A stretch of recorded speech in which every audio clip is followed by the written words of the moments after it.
So এই centripetal ফোর্সটা দিবে কে? Centripetal ফোর্সটা আসলে ক্রিয়েট করবে এই প্ল্যানেটটা। এই প্ল্যানেটটা যেই ফোর্স দিয়ে এই স্যাটেলাইটকে তার সেন্টারের দিকে অ্যাট্রাক্ট করে ধরে রাখবে, সেটাই এই স্যাটেলাইটের যে নেসেসারি যে এই সেন্ট্রিপেটাল যে ফোর্সটা, সেটা সে প্রোভাইড করবে। এবং সেটা প্রোভাইড করবে বলেই ওই স্যাটেলাইটটা এই প্ল্যানেটের চারপাশে তার অরবিট মেনটেন করতে পারবে। তো সেক্ষেত্রে অ্যাট্রাকশন ফোর্স অফ প্ল্যানেট কি হবে ওই স্যাটেলাইটের উপরে? Attraction force of planet on satellite satellite কি হবে? অ্যাট্রাকশন ফোর্সটা হবে F equals mg, that is ওই প্ল্যানেটের গ্র্যাভিটেশনাল এক্সিলারেশন ইনটু কি? Mass of the satellite. So F equals যে mg, সেটা তোমরা আগেও পড়েছো, ঠিক আছে? তাহলে এই mg and mv square divided by r plus h দুইটাই কি? Same force. এই ফোর্স দিয়ে এই প্ল্যানেটটা ওকে অ্যাট্রাক্ট করে ধরে রাখছে। আর আমরা বলতেছি এটাকে অরবিটে থাকতে গেলে এই সেন্ট্রিপেটাল ফোর্সটা রিকোয়ার্ড। তাহলে দুইটা ফোর্সের ডিরেকশন কি? একই দিকে। তাহলে আসলে এই যে অ্যাট্রাকশন ফোর্সটাই এই সেন্ট্রিপেটাল ফোর্সটাকে প্রোভাইড করছে। তো সেক্ষেত্রে আমরা কি বলতে পারি? Therefore mg is equals m, এটা স্মল m, কিন্তু স্মল m মানে কি? Mass of satellite, mv square by r plus h। তো এখানটা স্মল m যদি ক্যান্সেল আউট করি, তাহলে আমরা কি পাবো? r প্লাস h, আর r plus h is equals v square by g, ঠিক আছে?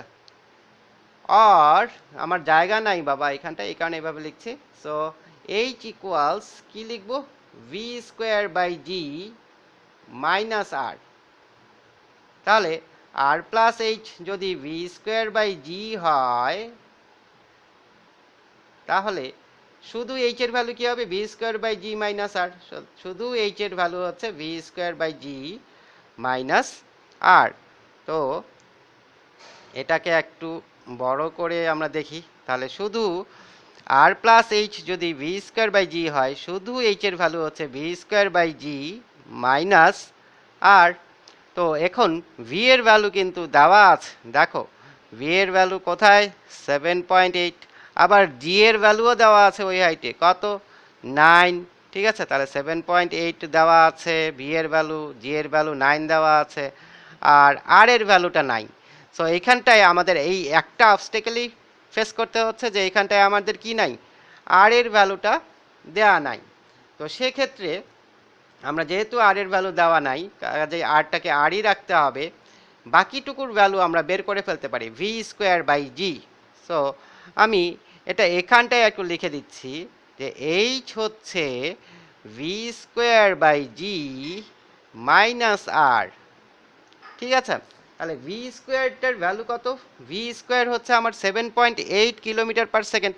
এটাকে তো আমার মিটারে কনভার্ট করতে হবে, তাই না? তাহলে এটাকে আমি যদি মিটারে কনভার্ট করি, তাহলে কি হবে? 7.8 into 10⁻³ whole square divided by 9, G এর ভ্যালুটা কত? 9 মাইনাস আর, আর আরই থাকবে, আরকে নিয়ে টেনশন নাই, ঠিক আছে? তো সেটা আসে আমাদের, যদি আমরা ডিভাইড করি, তাহলে এটা আসে আমাদের 6.67 আসে ইন্টু 10⁻³ মিটার। তাহলে এটা হচ্ছে 6.67 ইন্টু 10⁻³ মিটার আসে, আর আরটা আর এর মতো থাকবে। তাহলে কোন হাইটে স্যাটেলাইটটা ঘুরছিল? এইটুকের ভিতরে আমরা ডিনোট করে ফেললাম যে স্যাটেলাইটটা আসলে ঘুরছিল এই হাইটে 6.67 into 10⁻³ minus radius in metre. রেডিয়াসটা যদি দেওয়া থাকতো, সেটাকেও আমরা মিটারে কনভার্ট করতাম। তাহলে ওই প্ল্যানেটের সারফেস থেকে এত হাইট উপরে সেই আর্টিফিশিয়াল স্যাটেলাইটটা অরবিট করছিল। বা অরবিটেড হচ্ছিল বা রিভলভ করছিল বা রিভলভড হচ্ছিল, ঠিক আছে? তো আশা করি তোমরা অ্যান্সারটা বুঝতে পেরেছো। যদি কোনো সমস্যা থাকে তাহলে আবার আমাকে বলো। এই জিনিসটা একটু ভালো মতো দেখে নাও। রেডিয়াস অফ মানে কি স্যাটেলাইটের অরবিটের রেডিয়াস হচ্ছে আর প্লাস এইচ। দেখো এইখান থেকে এই পর্যন্ত, এটা ছিল ওই প্ল্যানেটের রেডিয়াস এই পর্যন্ত। সো ওইখান থেকে এইচ হাইট উপরে, so R plus H. So এর জন্য নেসেসারি সেন্ট্রিপেটাল ফোর্স কী হবে? M V square by R formula. Centripetal ফোর্সের সেন্ট্রিপেটাল ফোর্স বের করার ফর্মুলা কি? সেন্ট্রিপেটাল ফোর্স বের করার ফর্মুলা হচ্ছে এফসি হচ্ছে M V square by R, যেখানে আর হচ্ছে রেডিয়াস অফ সার্কুলার পাথ আর রেডিয়াস অফ অরবিট।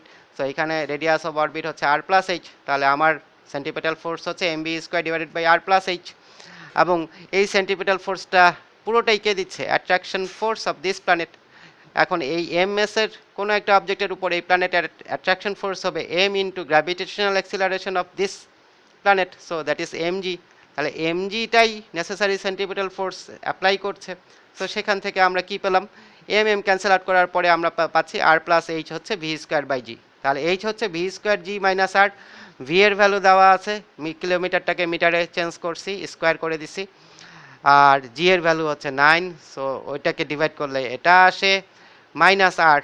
আর এর কোনো ভ্যালু দেওয়া নাই আমাদের, সো আরটাকে আরই রাখবো এবং ওটাই আনসার আমাদের। এখন দেখো যে সেকেন্ড কোয়েশ্চেনটা কি বলেছে, যে এই স্পেসশিপটা দুইটা প্ল্যানেটের ভিতরে যাওয়া আসা করছে। এখন যাওয়া আসা যদি করে তাহলে কোন প্ল্যানেট থেকে কোন প্ল্যানেটে যেতে তার সবচেয়ে বেশি কাইনেটিক এনার্জি খরচ হবে। যেমন ধরো যে আর্থ থেকে যখন আমি একটা স্পেসশিপকে যখন মুনে পাঠাবো তখন কি হবে? আর্থের স্কেপ ভ্যালোসিটি তাকে কি ওভারকাম করতে হবে, মানে আর্থের স্কেপ ভ্যালোসিটি দিয়ে তাকে থ্রো করতে হবে যাতে সে আর্থের গ্র্যাভিটেশনাল ফিল্ডের অ্যাট্রাকশন ওভারকাম করতে পারে। তো সেক্ষেত্রে আমার কাইনেটিক এনার্জি ভ্যালুটা হবে half M into escape velocity of আর্থের উপরে স্কোয়ার। এখন মুন থেকে যখন আবার আর্থে আসবো তখন মুনের গ্র্যাভিটেশনাল ফোর্সের অ্যাট্রাকশনটাকে তাকে ওভারকাম করতে হবে, তখন যে কাইনেটিক এনার্জিটা খরচ হবে আমার সেটার ভ্যালু হবে হাফ এম। এইখানে এম হচ্ছে সেই স্পেসশিপের ম্যাস ইনটু কী হবে, তখন মুনের স্কেপ ভ্যালোসিটির উপর স্কোয়ার দিতে হবে। তাহলে যেই প্ল্যানেটের স্কেপ ভ্যালোসিটি যত বেশি, সেই প্ল্যানেট থেকে কাউকে বের করতে বা সেই প্ল্যানেট থেকে কাউকে লঞ্চ করতে তত বেশি কাইনেটিক এনার্জি খরচ হবে। তো এটা আসলে কাইনেটিক এনার্জি রিলেটেড একটা কোয়েশ্চেন। তাহলে কোন প্ল্যানেট থেকে ছুটতে আমার বেশি কাইনেটিক এনার্জি খরচ হবে? যেই প্ল্যানেটের কি বেশি? স্কেপ ভ্যালোসিটি বেশি। এখন ধরো যে একটু আগে মার্সের স্কেপ ভ্যালোসিটি দেখলাম কি 5 কিলোমিটার পার সেকেন্ড, আর আর্থের স্কেপ ভ্যালোসিটি কত? 11.2 কিলোমিটার পার সেকেন্ড। তাহলে মার্স থেকে যদি আমি কাউকে থ্রো করতে চাই এবং থ্রো করে আর্থে নিয়ে আসতে চাই, তাহলে আমাকে মার্সের escape velocity 5 kilometre per second এই ভ্যালোসিটি নিয়ে ছুটতে হবে, তখন আমার কাইনেটিক এনার্জি কম খরচ হবে। কিন্তু আমি আর্থ থেকে যদি মার্সে যাইতে চাই তখন আমাকে আর্থের যে স্কেপ ভ্যালোসিটি সেই স্কেপ ভ্যালোসিটি দিয়ে ছুটতে হবে সেই স্পেসশিপটাকে, এতে করে কাইনেটিক এনার্জি যেহেতু ওই মার্সের চাইতে প্রায় ডাবলের চাইতেও বেশি আর্থের স্কেপ ভ্যালোসিটি, সো আমার মানে এখানটা কাইনেটিক এনার্জি আমার অনেক বেশি লাগবে। তো সেটাই আমরা আসলে বের করতে চাই, মানে স্কেপ ভ্যালোসিটি বের করতে চাইলে পারলে কাইনেটিক এনার্জিও বের করতে পারবো। তো স্কেপ ভ্যালোসিটির জন্য দুইটা ফর্মুলা আছে। সো এখানটায় যেহেতু ম্যাস অ্যান্ড রেডিয়াস রিলেটেড ব্যাপার, দেখো এখানটায় ম্যাস অ্যান্ড রেডিয়াস রিলেটেড কেন ব্যাপার বলছি, যে দুইটা প্ল্যানেটের ম্যাসের রেশিও দেওয়া আছে। Another planet, this planet 80:1, another planet, this planet রেডিয়াসের রেশিও 4:1 দেওয়া আছে। সো আমরা ওই স্কোয়ার রুট অফ 2g আর ইউজ না করে এখানটায় এই square root of twice capital GM divided by R এটা ইউজ করব, কারণ ম্যাস অ্যান্ড রেডিয়াস দেওয়া আছে। সোজা সাপটা কথা। কেন স্মল জি ইউজ করছি না? কারণ স্মল জি এর কোনো ভ্যালু নাই এখানটায়। তাহলে ফার্স্ট প্ল্যানেটের কি ইনফরমেশন দেওয়া আছে? কোনো ইনফরমেশন দেওয়া আছে? কোনো ইনফরমেশনই দেওয়া নেই, জাস্ট রেশিও দেওয়া আছে। তো ফার্স্ট প্ল্যানেটের মাস আমরা m1 ধরি আর রেডিয়াস ধরি R1, এই ফার্স্ট প্ল্যানেটটা হচ্ছে আমাদের দিস প্ল্যানেট, এটা ফার্স্ট প্ল্যানেটটাই হচ্ছে আমাদের কি দিস প্ল্যানেট। এই প্ল্যানেটের সাথে আরেকটা প্ল্যানেটের কি কম্পেয়ার করা হয়েছে।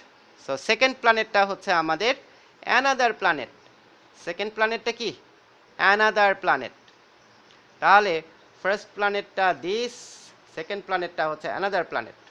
এবং এই সেকেন্ড প্ল্যানেটের আমরা ম্যাসকে M2 আর রেডিয়াসকে R2 ধরেছি। So according to their condition another planet is to this প্ল্যানেটের মাসের রেশিও হচ্ছে 80:1। সো এটাকে এইভাবে লিখতে পারি। তাহলে অ্যানাদার প্ল্যানেটের মাস, যে প্ল্যানেটটা নিয়ে ফার্স্ট কথা বলা হয়েছিল তার মাসের 80 টাইমস। আবার radius another planet is to this planet কত 4:1। তাহলে এটাকে আমরা এভাবেও লিখতে পারি। তাহলে অ্যানাদার প্ল্যানেটের রেডিয়াস, যেই প্ল্যানেটটা নিয়ে প্রথমে কথা বলা শুরু হয়েছে, মানে যেই প্ল্যানেটের চারপাশে স্যাটেলাইটটা ওরা ঘোরাচ্ছিল, সেই প্ল্যানেটের রেডিয়াসের চাইতে কি 4 টাইমস। তার মানে এখন স্যাটেলাইটটা যেই জায়গায় ঘুরতেছিল এর চাইতে 4 টাইমস রেডিয়াস, মানে অনেক বড়, ঠিক আছে, আরেকটা প্ল্যানেটের কথা বলা হচ্ছে। তো সেই প্ল্যানেট থেকে কাউকে ছুটতে, হ্যাঁ, সেই প্ল্যানেট থেকে এই ছোট প্ল্যানেটে আসতে, ধরো যে এই প্ল্যানেটটা তো ছোট ছিল, এর 4 টাইমস রেডিয়াস, এত বড় একটা প্ল্যানেট ধরো যে এখানে আছে। সো এখান থেকে এখানে আসতে বেশি কাইনেটিক এনার্জি লাগবে নাকি এখান থেকে ওখানে যেতে বেশি কাইনেটিক এনার্জি লাগবে? ধরো যে এইটা হচ্ছে সেই বড় প্ল্যানেটটা, এটা হচ্ছে সেই বিগ প্ল্যানেট। তাহলে বিগ প্ল্যানেট থেকে স্মলার প্ল্যানেটে আসতে বেশি কাইনেটিক এনার্জি লাগবে না স্মলার থেকে বিগে আসতে বেশি কাইনেটিক এনার্জি লাগবে? সেটাই হচ্ছে কোয়েশ্চেন। তো আমরা বলতেই পারি যে বিগার প্ল্যানেট থেকে স্মলার প্ল্যানেটে আসতে বেশি কাইনেটিক এনার্জি লাগবে, কারণ বিগার প্ল্যানেটের ম্যাস বেশি, তারপরে কি রেডিয়াসও কি অনেক বেশি হয়, ঠিক আছে। তো সেই ক্ষেত্রে এসকেপ ভেলোসিটিটা বিগার প্ল্যানেটের আসলে অনেক সময়, মানে অনেক সময় না, জেনারেলি বেশি হয়ে থাকে বিগার প্ল্যানেটের এসকেপ ভেলোসিটি। সো এখানে আমরা ম্যাচ না করে চোখ বন্ধ করে বলতে পারি যে বিগার প্ল্যানেট থেকে বেশি কাইনেটিক এনার্জি লাগবে, কিন্তু চোখ বন্ধ করে বললে তো হবে না, তো আমাদেরকে ম্যাথামেটিক্যালি অ্যানালাইজ করে দেখাতে হবে। আর স্মলার প্ল্যানেটের সাধারণত এসকেপ ভেলোসিটি কম হয়, তো সেই ক্ষেত্রে ওখান থেকে এখানে আসতে কম কাইনেটিক এনার্জি দিয়ে রকেটটা যদি লঞ্চ করি বা স্পেসশিপটা যদি কম কাইনেটিক এনার্জি দিয়ে লঞ্চ করি, তারপরেও সে এটার গ্র্যাভিটেশনাল ফিল্ডের যে অবস্টেকল সেটাকে ওভারকাম করে এখানে চলে আসতে পারবে। আবার এখান থেকে বিগ প্ল্যানেট থেকে যদি স্মলার প্ল্যানেটে যদি পাঠাই, অন দ্যাট টাইম বিগ প্ল্যানেটের এসকেপ ভেলোসিটি দিয়ে সেটাকে ছুটতে হবে, আর বিগ প্ল্যানেটের গ্র্যাভিটেশনাল ফোর্স অনেক বেশি হয়ে থাকে। সো সেটাকে ওভারকাম করতে গেলে অনেক বেশি ভ্যালোসিটি দিয়ে সেন্ড করতে হয়। আর ভ্যালোসিটি যত বেশি, কাইনেটিক এনার্জি হচ্ছে ভ্যালোসিটির স্কোয়ারের সাথে কি প্রপোর্শনাল। সো সে তার স্কোয়ার স্কোয়ার করে বাড়তে থাকবে কাইনেটিক এনার্জিটা। তো সেক্ষেত্রে বিগার প্ল্যানেট থেকে স্মলার প্ল্যানেটে যেতে বেশি কাইনেটিক এনার্জি লাগবে, স্মলার থেকে বিগার প্ল্যানেটে আসতে কম কাইনেটিক এনার্জি লাগবে। আশা করি ব্যাপারটা বুঝতে পেরেছো। যদি না বুঝো তাহলে পরে আবার আমাকে জিজ্ঞেস করো। তাহলে এখানটায় আমরা বুঝতে পারছি যে বড় প্ল্যানেটের মাস ছোটটার 80 টাইমস, বড় প্ল্যানেটের রেডিয়াস ছোট প্ল্যানেটের কত টাইমস? 4 টাইমস। সো আমরা এই ম্যাথটা একটু করে ফেলি।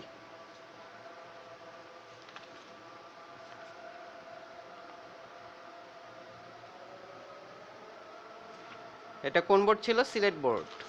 আচ্ছা, এখানে পেজ নাই, আর এখানটায়ও পেজ নাই।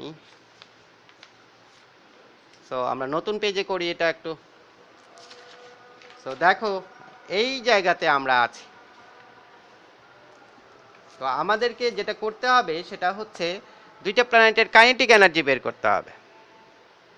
সো দুইটা প্ল্যানেটের কাইনেটিক এনার্জি বের করতে বলেছে যে কোন প্ল্যানেটের কাইনেটিক এনার্জিটা বেশি হবে। তো ফার্স্ট প্ল্যানেটে যদি ফার্স্ট প্ল্যানেট থেকে লঞ্চ করি, required kinetic energy to launch from first planet or smaller planet কি আসে দেখি। required kinetic energy to launch the spaceship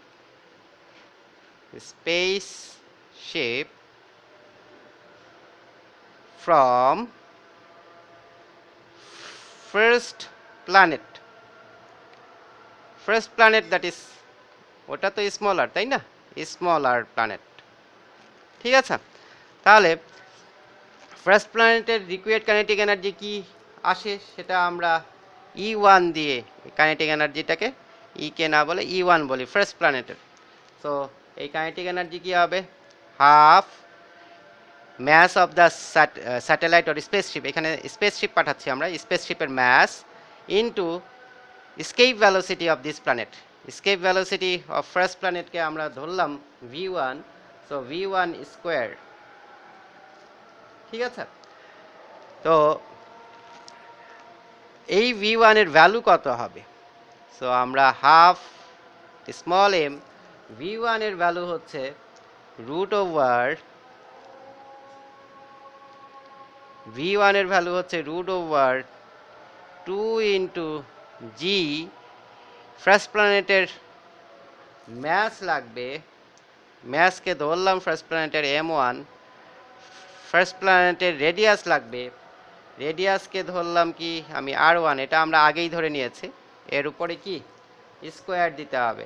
তাহলে স্কোয়ার রুট আর স্কোয়ার কি একসাথে থাকতে পারে, স্কোয়ার রুট স্কোয়ার একটা আরেকটাকে কি করবে, এলিমিনেট করবে। তাহলে ভ্যালুটা কি হচ্ছে half into M into 2g,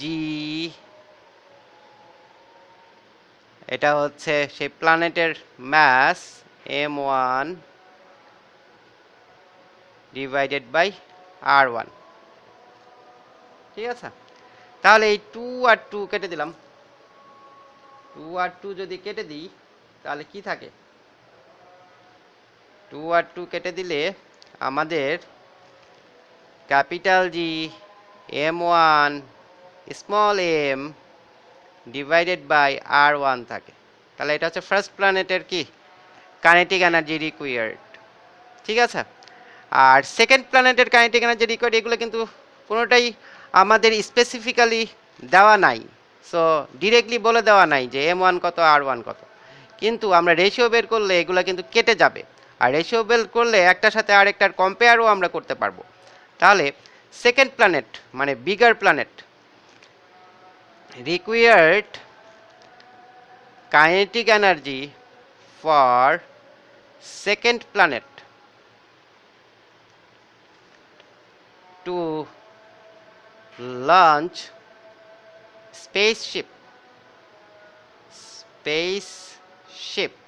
তাহলে স্পেসশিপটাকে লঞ্চ করতে সেকেন্ড প্ল্যানেটের রিকোয়ার্ড কাইনেটিক এনার্জি যদি E2 হয়, সেটা হবে কি half small m, that is mass of that spaceship, into escape velocity of that planeটের উপর স্কোয়ার।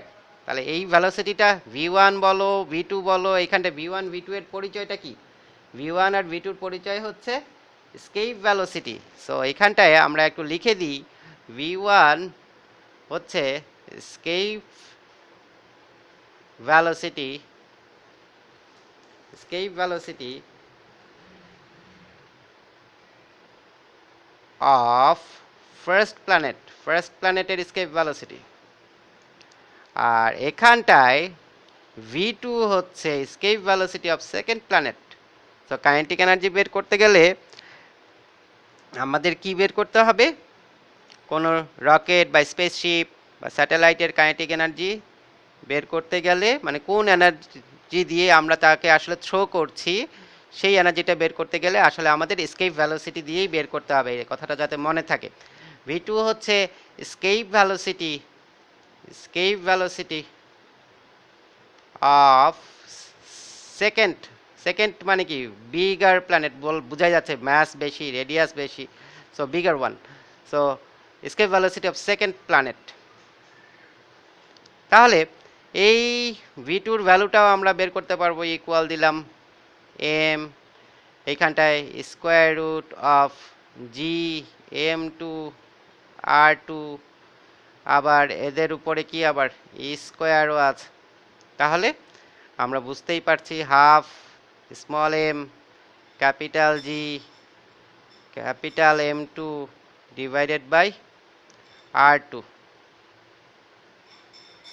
এখানে 2 আছে একটা, সো ইন্টু 2 দিলাম ডিভাইডেড বাই r2। তাহলে এই টু আর এই টু কেটে গেল, আর থাকলো জি, পেনের ইঙ্ক শেষ, আরেকটা পেন দরকার। তাহলে কি থাকলো, G M two small M divided by R two. তাহলে এটা হচ্ছে সেকেন্ড প্ল্যানেটের কি কাইনেটিক এনার্জি, যেই কাইনেটিক এনার্জি দিয়ে সেকেন্ড প্লেন থেকে আমার স্পেসশিপটাকে লঞ্চ করতে হবে। তাহলে এখন এখানে আমরা রেশিওটা বের করে ফেলি। E two by E one কী হয়, বিগার থেকে স্মলার।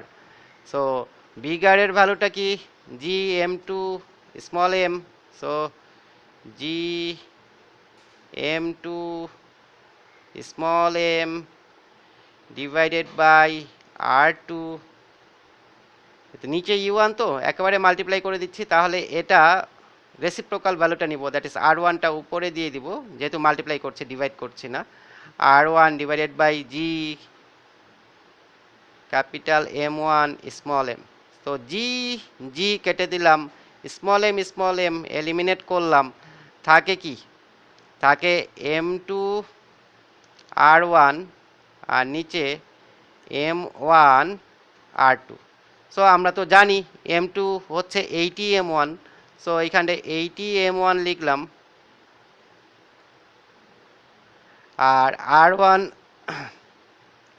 তো আর ওয়ান থাকলো ইন্টু আর ওয়ান, আর এম ওয়ানই রাখলাম। আর টু হচ্ছে কি ফোর আর ওয়ান, একটু আগে আমরা কিন্তু বের করে নিয়ে এসেছি, ঠিক আছে। এই যে দেখো এই জায়গাতে আছে, দেখো এই এম টু হচ্ছে এইটি এম ওয়ান, আর আর টুর জায়গায় কী বসাবো, ফোর আর ওয়ান, ঠিক আছে। তাহলে আর টুর জায়গায় আমি বসাচ্ছি, এই আর টুর জায়গায় আমি ফোর আর ওয়ান বসাচ্ছি। আর ওয়ান কাটো, এম ওয়ান কাটো, 420 আর 80, তাহলে আমরা কি পাবো, there four E two by E one equals 80/1, আর লাস্ট লাইনটা হবে ই টু হচ্ছে 80 E1। তার মানে E1 ছোট প্ল্যানেট থেকে লঞ্চ করতে যে কাইনেটিক এনার্জি লাগবে, বড় প্ল্যানেট থেকে সেটাকে লঞ্চ করার জন্য কি করতে হবে, সেটাকে লঞ্চ করার জন্য তার 80 টাইমস বেশি কাইনেটিক এনার্জি দিয়ে লঞ্চ করতে হবে। তার মানে বড় প্ল্যানেটের এসকেপ ভেলোসিটিটা অনেক অনেক অনেক বেশি, ঠিক আছে, সেটা বুঝতে হবে। আশা করি বুঝতে পেরেছো। সো দুইটারই আমি সলভ দিয়ে দিলাম, তোমাদের নিশ্চয়ই মাথা ব্যথা দূর হলো আর কি। থ্যাংক ইউ দিয়ে দিও একটা।